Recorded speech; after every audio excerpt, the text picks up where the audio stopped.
So last week we said, I want money to, and then we cut out the middleman. The middleman was money. And when we did that, we realized what we really wanted money to bring us was inside of us all along. And we're not chasing something outside of us, we're releasing it from within us. So, as you remember from last week, money is supposed to be a highway. It's a road. It helps you get whatever's inside of you out into the world. So, for example, Samantha wanted money to help her fulfill her purpose. And when we cut out the middleman, she's just fulfilling her purpose. And when she's fulfilling her purpose, it naturally leads to being on television, teaching classes internationally, and getting a book deal.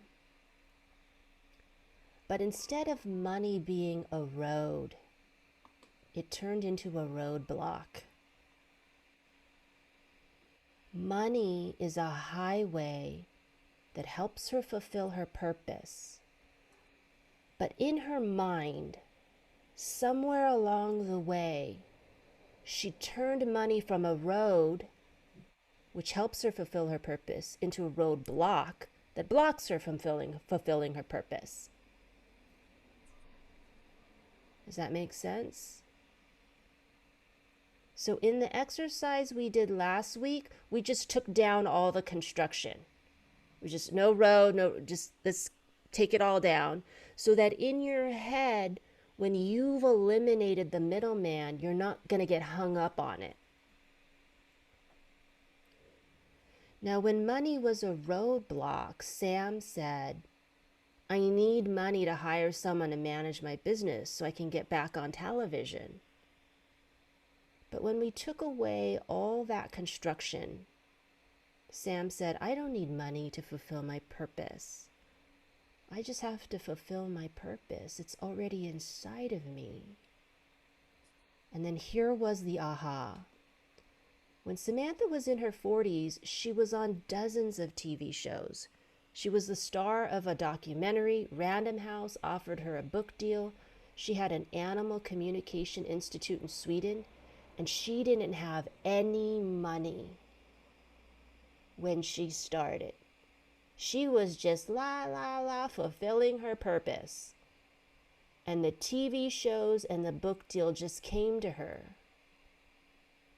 So when did she forget that money had never once stopped her from fulfilling her purpose before? Right? So I want to pause here, and I want all of you to journal the answer to that same question. When did you forget that money had never once stopped you from getting what you want or pursuing your dream? What was the moment you forgot that? Okay, now look at your two things. Look at when you forgot that money never once stopped you, and when you never let money stop you. Now look at your results. In which of those situations did you actually get money or get something? Was it when you forgot that money, or was it when you didn't let money stop you? The question was, when did you forget that money never once stopped you from getting what you want or pursuing your dream? So why now? Why did we forget now when we were, there was a time in our life when we remembered? And I just think it's harder when you're older and there are these psychotic people in the world telling you that you can't. And they put this ticking time bomb under you and they pressure you because they can't. So they think that you can't. And they can't believe that you have the courage and the guts to be happy. And you have to stop listening to these cackling chickens and remember who you are. Every one of you, you grab your journal and write this down. Write I am, and then write your name.